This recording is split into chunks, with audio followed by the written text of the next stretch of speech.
And So another, anyway, so go on. yeah, Yeah, you're going to say. yeah. So, and another thing I was going to say in relation to that is, you could have somebody, a human being or one person, wear different hats. So that same person is a father, is a husband, is a teacher. It might also be a priest. It might also be a marathon runner. It might be an avid reader, a podcaster. So you could have that person behave differently, Yeah, in different hats, really. So you could have him. You could have somebody that is a really really nice person, but a rubbish father. You could mm, also have a really good husband, but a lazy man at work. So you could have different personalities out of just one person, or different facets. yeah, absolutely. Okay, now do you think is it possible to love two people at the same time? Yeah. I don't mean family members, where obviously family love is one part of love. We're really talking about, I suppose, in this instance, love between two people. Yeah. Is it possible to love two people yourself, two other people equally? Yeah. Of course it is. It's very easily done. I have five girlfriends. Well, there you are. You can do five. But do you really think that's possible, though? No, I don't think so. I don't think so. Because you have to, there's only one heart there, the true heart that you have. It has to belong to one person. It can't, Mm. you can lie to yourself and say, well, I love, I mean, I say that about parents and they dispute it all the time, and that's fine. I say to parents that have more than one kid, I say, there's your favorite. Oh, I don't have a favorite. I don't have a favorite. You get all defensive. But it is true. Whether you accept it or not, it is true that you will have one that you a little bit more, maybe because of the way they treat you, maybe because of how they respect you, or maybe you just see something that you see a bit of yourself in them, more dominantly, like a side of you that is more dominant in one of them, and you think, oh, I can see myself doing that. So it's debatable. It's debatable, but you can never ever give your heart to two women. It's impossible. No. Yeah, it's just not possible. I don't know how people that cheat do it, but I don't know. You'll Well, have to that's like. probably not. That's Yeah, Yeah, that's go on. probably not loving one. It's different motivations. But going Yeah, back to your rather strong statement there that you cannot you have if you've got more than one child, you will always have a favourite. yeah. I totally disagree with that, and I know. I speak from experience. I speak from experience. I've got I two know. kids now. Yeah. As it happens with family circumstances, only one of my kids is, if you like, part of our family now. That's the way sad circumstances worked out a few years ago.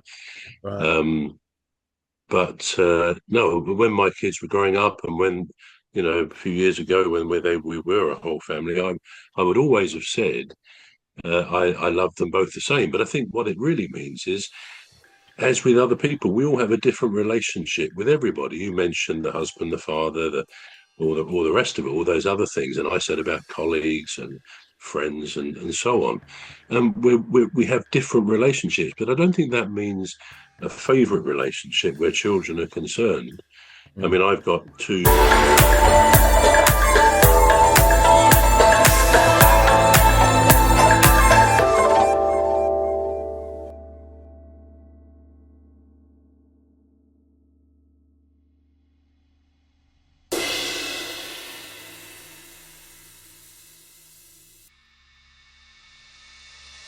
Two beautiful granddaughters, both Mm. lovely young women, Mm. and they're both very different, and yet in other ways they're very similar. I mean, they're very close. One's at university anyway, Mm. so she doesn't live at home now. But um, I know for my part, my strong love feelings for them both are Mm.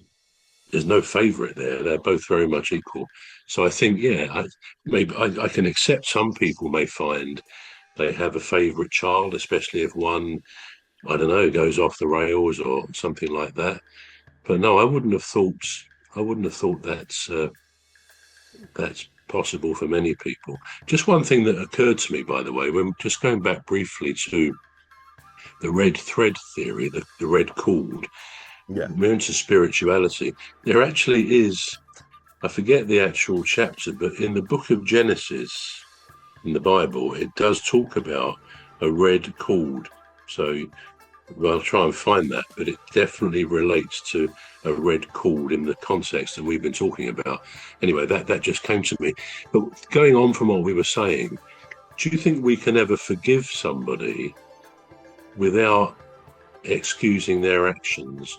And I think that's kind of where I'm coming to the end of this love thing, because to have a loving approach, people who have a terrible situation, they still seem able sometimes to forgive the perpetrator. And the latest example I have of that is the American guy, Charlie Kirk, who was assassinated fairly recently, 2 or 3 weeks ago.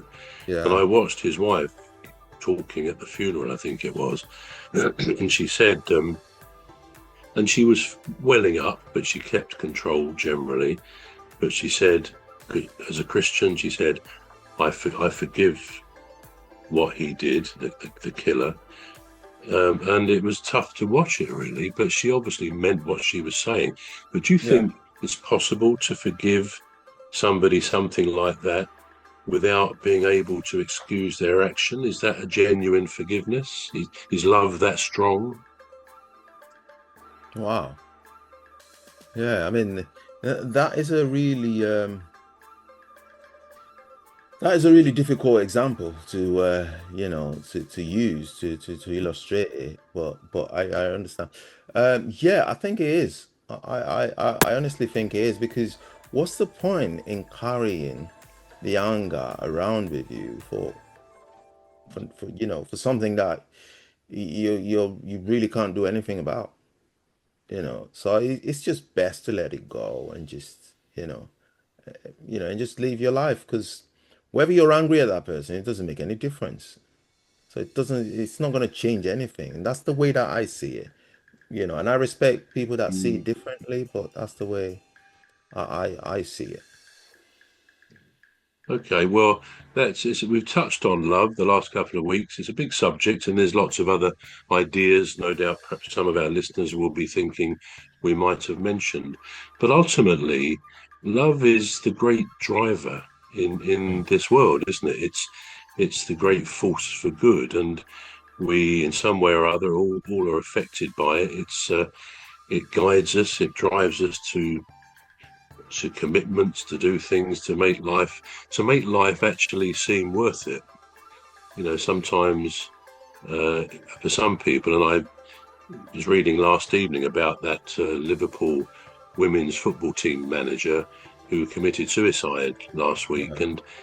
and his son was saying, it was never worth doing this. You could have got some help, and yeah, so love makes the world go round, I think, as the song says. And Mm. for all of us, it can make life seem worth it because life can deliver some blows to people. But yeah, Yeah. maybe, we should all remember maybe we are someone on the other end of a red thread or an invisible string that one day will be drawn to someone else. And there can be a lot of mutual support. Just to conclude, then, couple of questions. What is the only part of the human body that is fully grown at birth? Fully grown up birth is the eyes.